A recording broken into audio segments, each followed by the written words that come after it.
Mas berada di ujung sana ya, bukan di Spanyol tapi ada di Indonesia. Alhamdulillah sehat, yaitu dengan Mas Idam. Sehat-sehat Mas di Indonesia?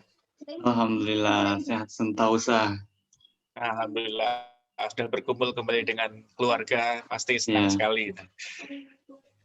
Alhamdulillah. Oke, tema hari ini yaitu tentang puasa dari berbagai sudut pandang gitu. Jadi nanti sudutnya jangan terlalu banyak Mas ya, takutnya nanti kelewat buka gitu. Jadi karena berbagai sudut itu banyak sekali biasanya, tergantung segi berapa kan. Oke, baik, mungkin itu dari saya. Monggo waktu dan tempat saya persilahkan untuk Ustadz Idam. Baik, matur nuwun Mas Asti. Assalamualaikum warahmatullahi wabarakatuh. Waalaikumsalam warahmatullahi wabarakatuh. Wassalatu wassalamu ala sayyidina Muhammadin nabil ummi wa ala alihi wasallam ajmain. Alhamdulillah, pada pagi hari ini waktu Indonesia dan sore hari waktu Spanyol kita dapat bersilaturahmi dengan sambungan virtual, dengan sambungan Zoom. Dan metode ini saya kira tidak mengurangi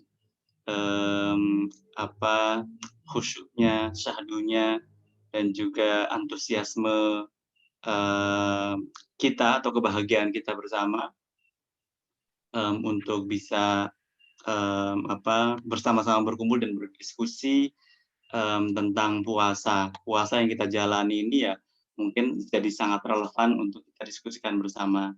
Dan untuk bisa lebih hidup, saya sebenarnya lebih senang model talk show, nanti boleh disela, Mas Asti juga boleh menyela, dan juga Bapak Ibu sekalian juga boleh monggo menyela untuk bisa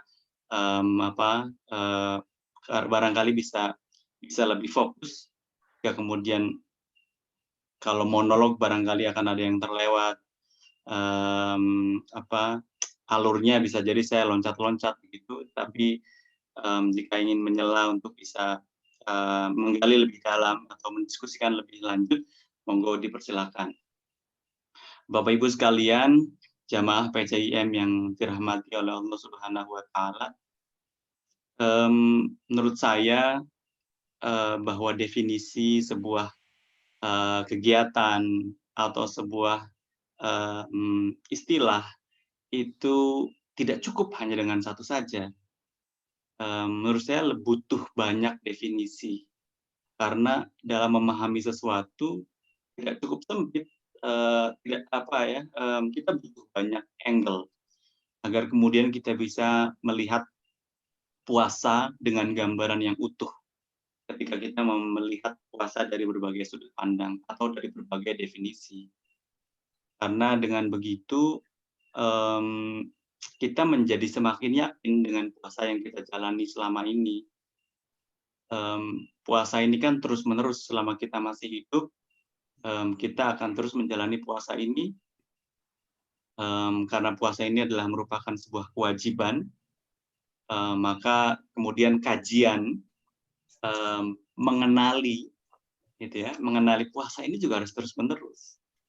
Sama seperti kita juga memiliki pasangan, kita juga sebenarnya tidak pernah berhenti untuk mengenali pasangan kita. Mau berapa tahun pun kita menjalani menjalani pernikahan, tetapi tetap saja ada yang baru yang perlu kita kenali. Wong sudah kenal saja, kadang-kadang kita tetap butuh itu pengenalan lebih jauh. Kadang-kadang saya nggak ngerti bagian ini dari pasangan kita. Makanya kemudian puasa ini juga tidak ada salahnya terus-terusan kita dalami, kita kenali, agar kita semakin yakin menjalani puasa ini. Misalnya begini, kemudian saya contohkan begini. Saya menyuruh adik saya untuk mencuci piring misalnya ya, setelah makan gitu ya. Dek, nanti kalau sudah selesai makan, tolong piringnya dicuci, misalnya begitu. Terus kemudian satu waktu dia mengangguk lah begitu ya, dia mengangguk dan tanda setuju gitu, tanda patuh. Kemudian satu waktu saya suguhkan misalnya satu piring nasi lengkap dengan lauk pauk dan sayur mayurnya. Ini buat yang puasa, tidak saya jelaskan lebih lanjut lauk pauknya apa, sayur mayurnya apa. Tetapi itu sudah lengkap semuanya, hidangan puasa yang nikmat begitu. Terus kemudian ada satu gelas teh panas gitu ya, Jogja lah misalnya gitu ya, teh poci gitu, teh poci Jogja gitu, anget-anget gitu kan, enak juga buat buka puasa. Nah terus kemudian selesai makan, kemudian dia betul dia telah mencuci piringnya, tetapi kemudian dia tidak mencuci gelasnya.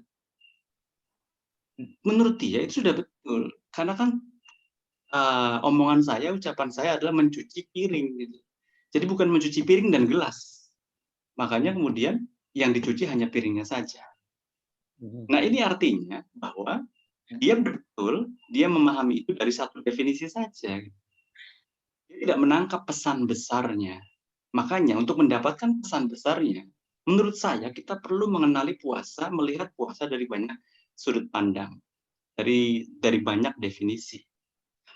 Contoh yang lain, misalnya seseorang telah berpuasa menahan diri dari makan, minum, dan berhubungan suami istri. Bagi yang sudah bersuami istri. Nah, kemudian selama dia menjalani puasa, dia menghabiskan banyak waktunya dengan tidur, misalnya. Jadi mungkin pagi-pagi itu setelah sahur langsung take off ke Pulau Kapuk, begitu. Terus kemudian bangun-bangun siang, sholat zuhur, kemudian tidur lagi, kemudian bangun asar, itu nggak tidur lagi, itu kebangetan nggak tidur lagi ya, karena habis asar sudah dekat waktunya ke maghrib. Nah itu betul gitu. Dari satu definisi, karena ada mungkin dia merujuk pada sebuah hadis yang berbunyi bahwa tidurnya orang puasa itu ibadah. Tidurnya orang puasa itu ibadah, sehingga kemudian ya sudah, cukup tidur saja, mau tidur aja ibadah, kenapa harus beraktivitas gitu. Itu definisi. Orang tersebut kemudian tidur saja, ya nggak masalah. Gitu. Nah itu satu contoh lagi bahwa kita perlu mengenal puasa. Kita perlu mengenal puasa terus-menerus dari tahun ke tahun agar kita kemudian bisa jauh lebih mengenali puasa. Bapak Ibu sekalian, jamaah PCIM, pengajian PCIM yang berbahagia, puasa salah satu definisi lagi bahwa puasa itu berasal dari bahasa Sanskerta yang asal katanya yaitu adalah upavasa. Upavasa, kemudian lama-lama menjadi puasa gitu ya.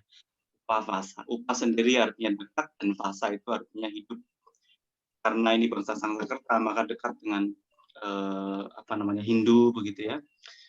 Biksu kemudian mengartikan bahwa upavasa itu artinya dekat dengan pencipta gitu. Dekat dengan pencipta sehingga kemudian para tokoh spiritual gitu, mereka mengartikan bahwa dalam kondisi lapar dan dahaga itu sebenarnya kondisi di mana kita merasakan kehadiran Tuhan, kehadiran Allah Subhanahu wa Ta'ala. Makanya kemudian tidak salah, maka kemudian menjadi masuk akal ketika kita banyak dihimbau untuk melakukan amalan atau ibadah di waktu puasa. Karena itu sebenarnya dalam posisi kita dekat dengan Allah. Kalau posisi kita dekat dengan Allah, maka kemudian amalan-amalan itu dapat dilakukan dengan secara ikhlas. Ya.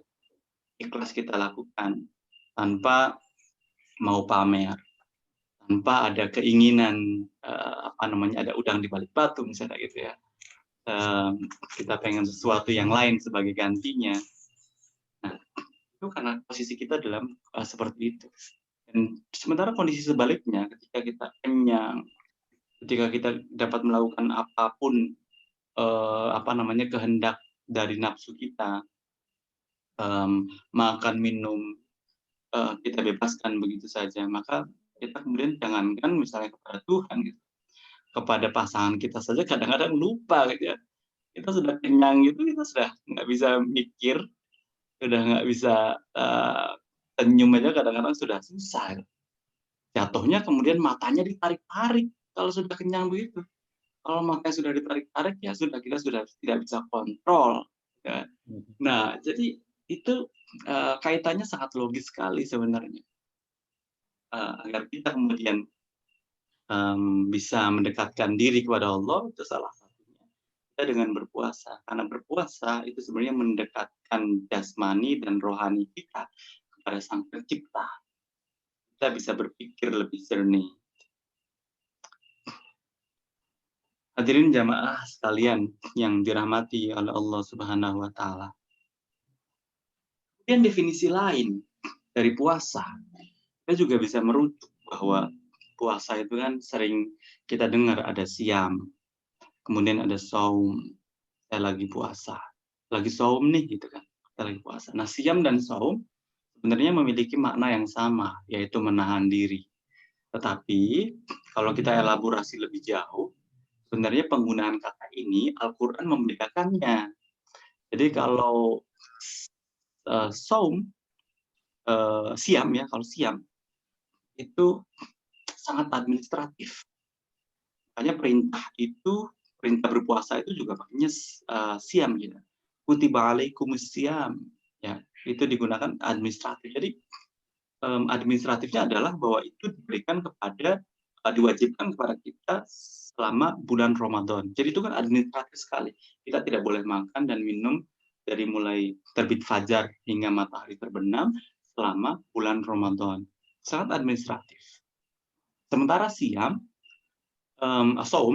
sementara saum itu lebih substantif. Karena kalau kita lihat surat Maryam ayat 26, di situ Allah menggunakan kata-kata saum untuk melarang Siti Maryam berkata kepada kaumnya ketika Nabi Isa alaihissalam lahir. Jadi Siti Maryam diminta untuk menahan diri. Jadi itu tidak ada kaitannya dengan puasa, tidak ada kaitannya dengan makan dan minum. Tapi yang digunakan kata dalam Al-Quran adalah saum. Jadi saum itu maknanya lebih substantif, bahwa dia tidak hanya untuk makan dan minum. Karena yang menguatkannya lagi adalah ayat 25-nya, yaitu ayat 1 ayat sebelum ayat 26 itu dijelaskan bahwa Siti Maryam diminta untuk menggoyang-goyang pohon kurma itu untuk bisa membawa untuk dimakannya, agar kemudian untuk mendapatkan tenaga ya, karena itu kan setelah melahirkan. Jadi jelas tidak ada kaitannya dengan menahan makan dan minum, tetapi itu dilarang, diminta untuk menahan diri dari berbicara terhadap kaumnya karena takut fitnah dan lain sebagainya. Nah, menariknya lagi, ketika kita diminta untuk berdoa puasa, nawaitu shauma ghadi an adai. Nah, itu nawaitu shauma, menggunakan kata-kata saum. Sehingga puasa itu seyogyanya menggunakan dua kata itu. Jadi, komplementatif antara siam dan juga saum. Jadi secara administratif dipenuhi, yaitu berpuasa dari pagi sampai dari terbit fajar sampai matahari terbenam, tidak makan, minum, dan juga berhubungan suami istri bagi yang sudah beristri atau bersuami.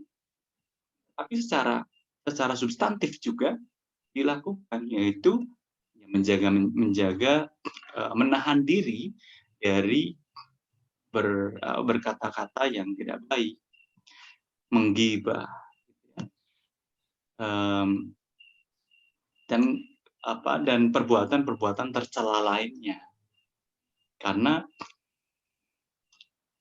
saum tadi maknanya adalah sangat substantif. kita bisa menggunakan saum untuk menahan diri dari hal-hal yang sebenarnya dibolehkan. Kan puasa itu kan sebenarnya dibolehkan.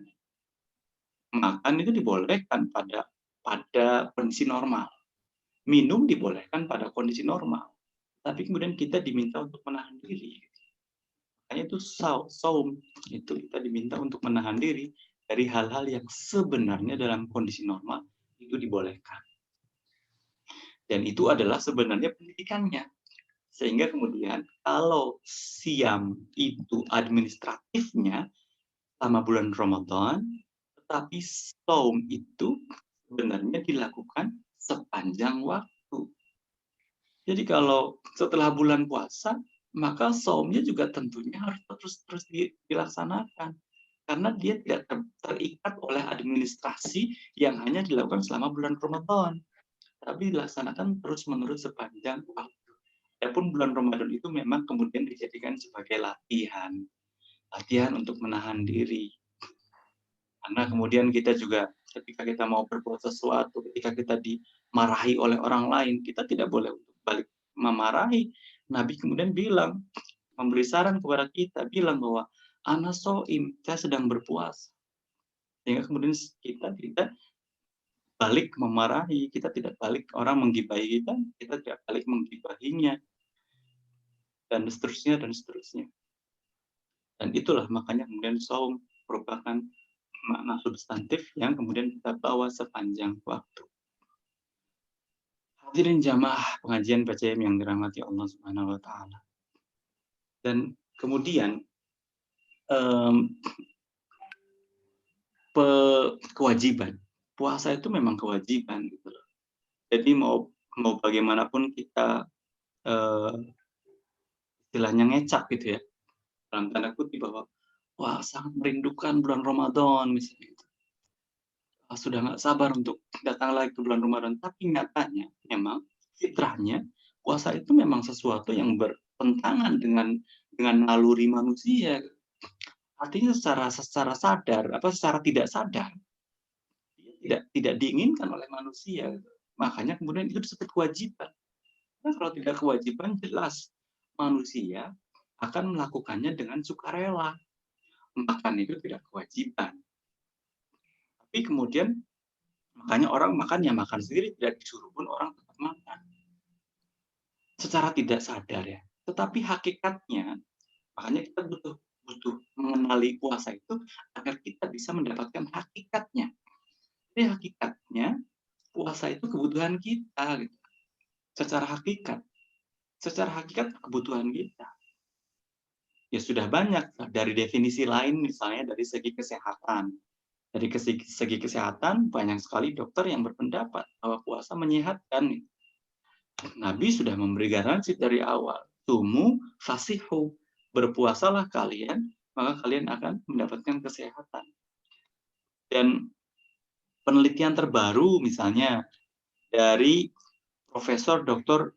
Noboru Mizushima dari Tokyo Medical University.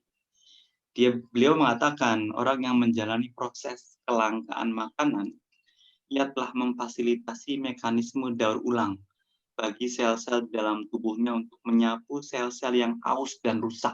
Nah, jadi alhamdulillah kalau kita bisa meyakini ini bahwa puasa ini ternyata ada proses memperbaharui sel, ada proses revitalisasi sel. Dan kemudian lebih lanjut, yang bersangkutan mengatakan dalam tinjauan biokimiawi terbaru, berpuasa itu mengaktifkan proses autofag seluler, pencernaan sampah dalam sel, mengakibatkan terjadi proses detoksifikasi dengan membersihkan sampah-sampah zombie. Jadi zombie sel-sel yang sudah menjadi zombie akan kemudian direvitalisasi atau diperbaharui. Dari segi itu kita bisa melihat bahwa kita membutuhkan puasa loh, membutuhkan puasa agar kemudian kita bisa menjadi sehat. Dengan kesadaran itu, di sisi lain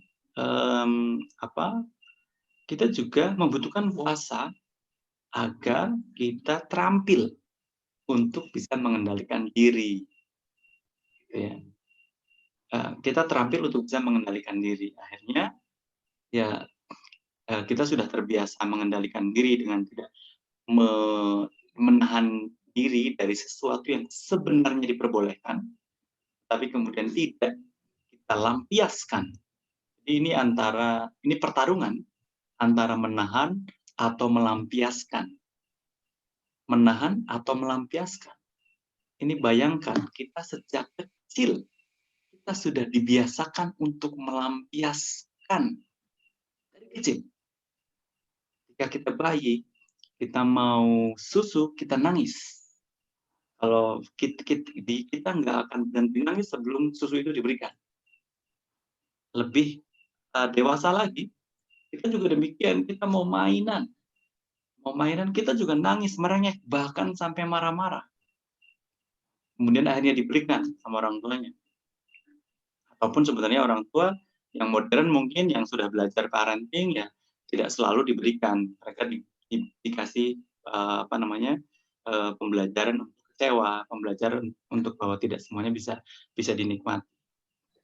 Jadi itu kita terbiasa dengan itu. Makanya kemudian ketika kita sudah balik, hanya puasa itu diwajibkan ketika kita sudah balik.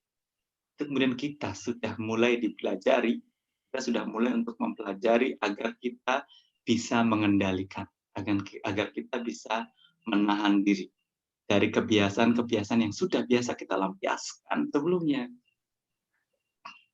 Karena hidup ini ternyata tentang tentang menahan diri.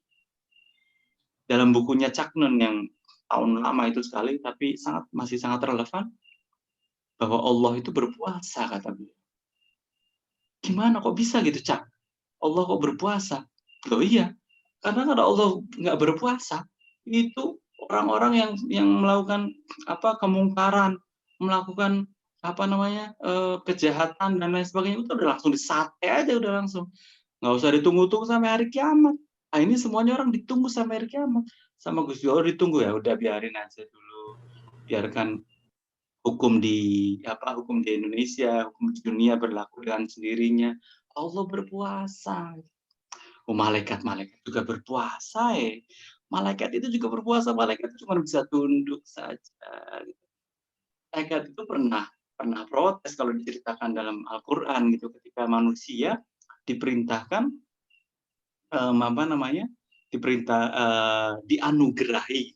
dianugerahi oleh Allah untuk menjadi khalifah di bumi. Malaikat protes. Loh kok Gusti kok iso? Ini manusia ini nanti akan menciptakan kerusakan dan lain sebagainya gitu. Tapi kemudian kata Allah, saya lebih tahu. Gitu. Jadi kemudian, malaikat berpuasa, malaikat juga tidak melampiaskannya. Karena sebenarnya malaikat juga punya kehendak itu. Gitu. Lah buktinya di Al-Quran itu malaikat protes untuk kenapa manusia dijadikan khalifah di bumi. Gitu.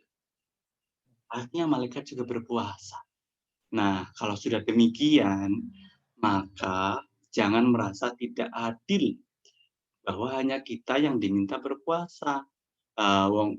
Ayatnya sudah jelas bahwa Allah itu memerintahkan puasa bukan hanya kepada kita, tapi kepada umat-umat terdahulu. Lah buktinya apa? Buktinya puasa kok yang kita gunakan katanya. Di Nusantara saja loh ya. Di Nusantara saja kata yang digunakan itu puasa, bukan saum atau siam. Artinya bahwa puasa itu juga sudah ada di negeri ini sebelum Islam masuk ke dalam ke Nusantara. Puasa itu sudah ada dari zaman peradaban yang lama. Nah, Nabi Adam, kita lihat nenek moyang kita, itu juga diminta berpuasa dulu, tapi kemudian gagal sekali. Puasanya apa? Menahan diri untuk tidak mendekati satu pohon, yaitu pohon huldi, buah huldi. Nah, itu kan juga kita punya sejarah gitu. Kita punya sejarah kita melampiaskan dari mulai nenek moyang kita, kemudian ketika menjadi bayi, kita juga demikian. Kita juga sama, kita mempunyai tradisi melampiaskan. Makanya kemudian puasa ini hadir. Dan puasa ini Allah buatkan menjadi kewajiban. Karena Allah itu membuat sistem. sistemnya itu yang sedemikian rupa sudah tertata gitu ya.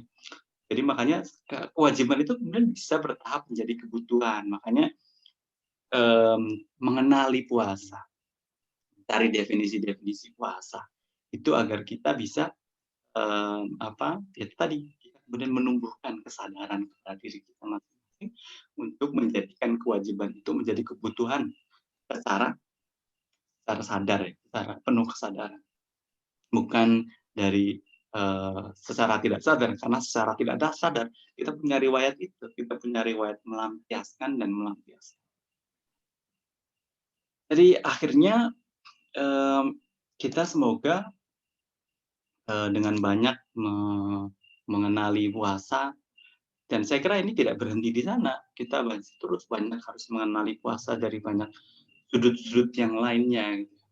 Agar kita benar-benar yakin terhadap apa yang kita jalani, dan kemudian jangan khawatir bahwa apakah puasa kita diterima atau tidak. Saya kira semua ibadah-ibadah itu Allah tidak selalu menanyakan hasilnya, tetapi Allah selalu melihat proses-prosesnya itu. Makanya apalagi puasa sudah jelas-jelas puasa itu milikku kata Allah. Jadi kita mari hadirkan yang terbaik, dan saya kira mari kita berangkat dari kesadaran kita masing-masing.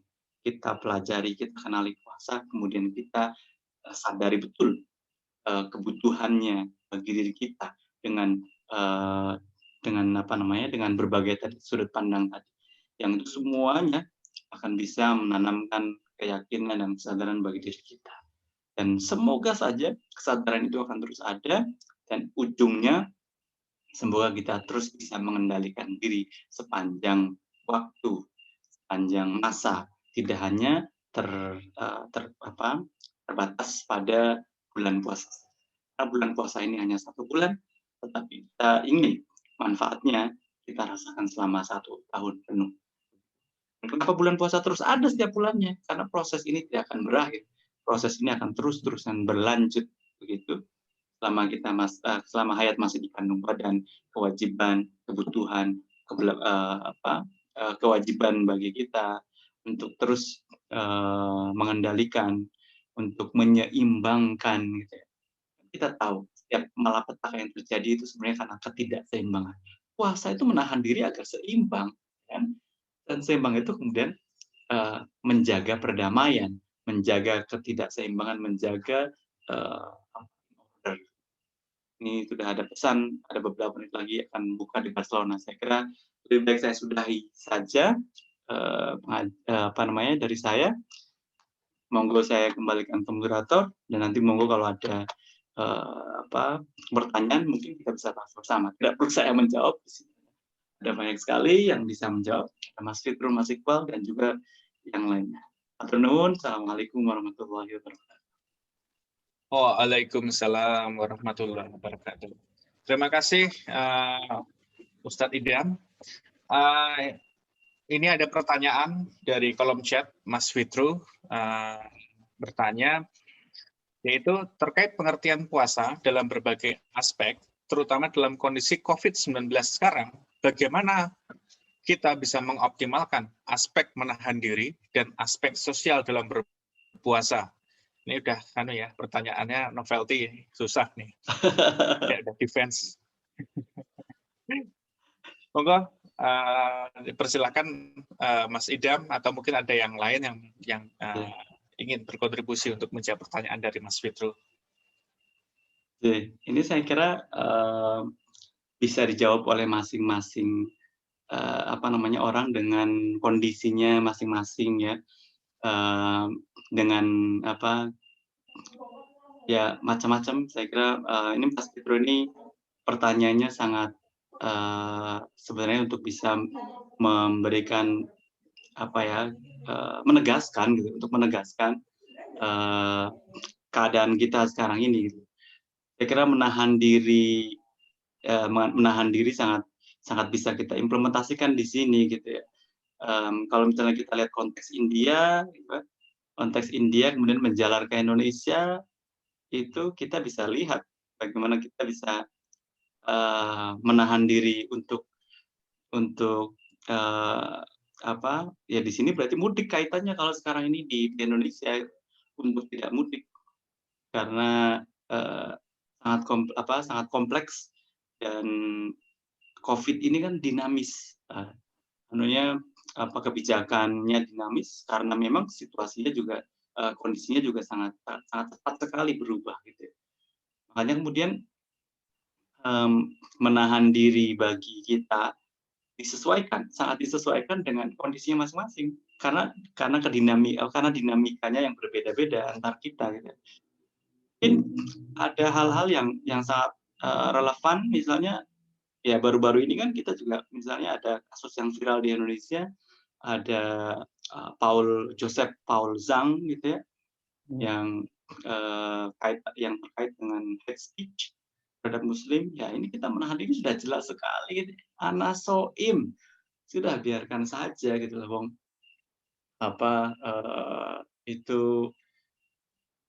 Ya sudah jelas ya, itu sudah jelas. Dan saya kira ini akan subjektif, akan menjadi pilihannya masing-masing. Karena kalau masalah hal ini saya diskusikan misalnya sebelumnya dengan Mas Sigit, itu Mas Sigit punya jawaban yang sangat baik sekali. Bagaimana orang-orang sahabat Nabi merespon fenomena yang terjadi di masanya itu berbeda-beda. Mas Sigit menyampaikan bahwa Sayyidina Umar ketika mendengar ada ketidakadilan atau ada kemungkaran, dia langsung bereaksi keras. Beda dengan Abu Bakar, gitu. Abu Bakar sangat halus sekali untuk merespon hal-hal yang misalnya menyinggung umat Islam atau kemungkaran itu. Dan saya pribadi memiliki background lama di studi perdamaian, maka itu mau tidak mau mempengaruhi bagaimana saya bereaksi ketika melihat atau menghadapi hal-hal yang demikian. Cara-cara yang non-violence itu lebih saya kedepankan. Kalau dalam bahasa Islam mungkin cara-cara dengan cara-cara hikmah gitu ya, mau'idhah bil hasanah gitu. Itu dengan cara-cara yang baik, yang tidak menyinggung, yang pokoknya kalau dalam istilahnya JK, dignity for all. Dalam apapun, ketika kita menyelesaikan masalah, sebaiknya kita tempatkan setiap pihak untuk mendapatkan porsinya, mendapatkan tempatnya ya, tidak dipermalukan. Di bahasa Jawa juga ada istilahnya, menang ora sorake. Saya kurang hafal, nanti Pak Yanto atau Pak Bayu ini orang Jawa Tulen sangat hafal itu, menang orang sorake gitu. Mungkin bisa dibantu Pak Yanto atau Pak Bayu, apa itu istilah itu, saya lupa. Saya nggak tahu juga tuh. Ya, itu. Roh tanpa bolo, Mas. Iya, menang orang Asorake, kalah tanpa bolo. Ya itu. Ya, itu. Saya kira mungkin itu Mas Fitrung ya. Saya kira ini sangat luas sekali, jawabannya bisa dikembalikan ke masing-masing orang. Oke, matur nuwun. Ini sudah berbuka Barcelona. Mas Idam, Pak Raden sekalian, sekiranya masih ada yang ingin bertanya, mungkin saya buka satu slot aja ya, kalau masih ada yang ingin bertanya. Tidak ada? Aku bingung ya. Udah batal belum? Udah batal. Oh, udah. Aku tuh bingung kalau misalnya kita udah puasa nih bertahun-tahun. Tapi kalau kita masih kayak setiap bulannya tuh selalu ada aja yang kita alami lah, ujian atau apa. Itu sebenarnya itu apakah karena kita emang tidak memahami puasa secara maknanya, atau sebenarnya emang itu emang sudah biasa terjadi? Kayak misalnya saya ngerasa setiap kali puasa di awal semangat, tapi habis itu kemudian selanjutnya agak loyo. Itu apakah sebenarnya karena saya mulai kehilangan definisi kekuatan dari apa itu puasa, apa sebenarnya itu emang itu udah hal yang ilmiah? Aku nggak tahu sih ini nanya apa enggak, tapi saya ngerasa bahwasanya kenapa sih selalu seperti ini, itu apakah karena emang saya kurang yakin dengan kekuatan puasa atau gimana? Bang Idam paham nggak maksudnya? Iya, paham. Karena saya kira semua orang mengalami itu.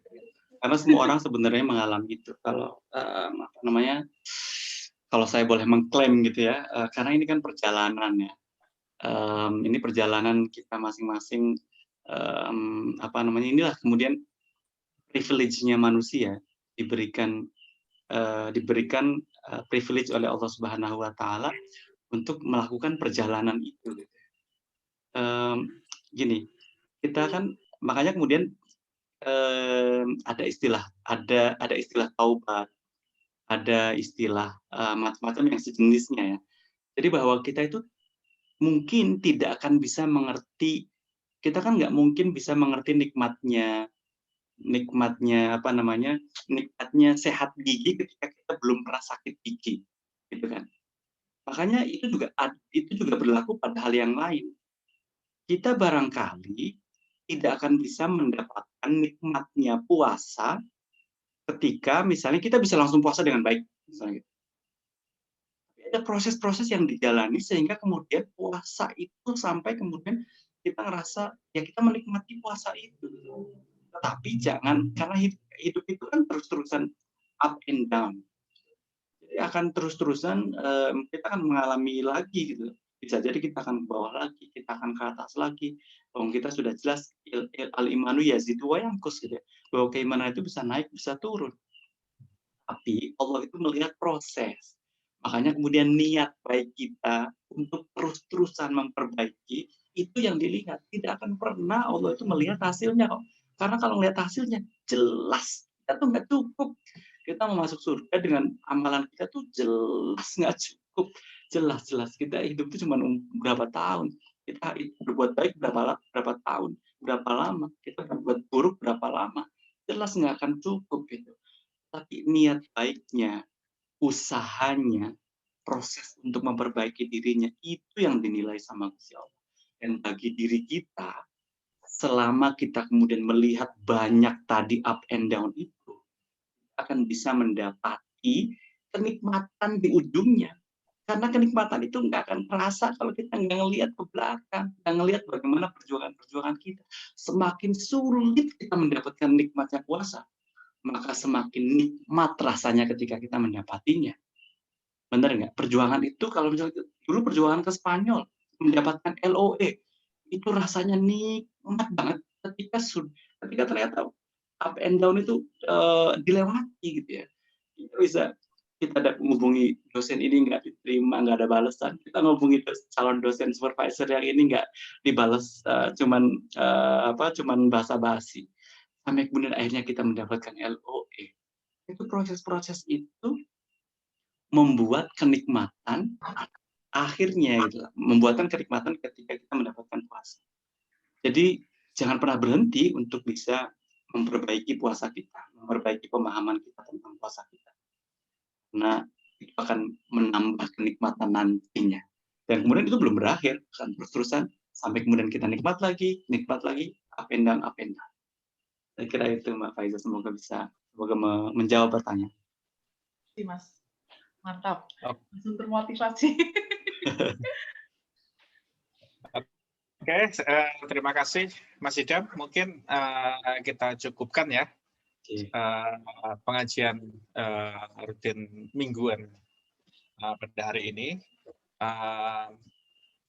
Tidak perlu saya simpulkan ya, mungkin sudah jelas ya bahwa pada intinya di sini adalah poin yang paling tepat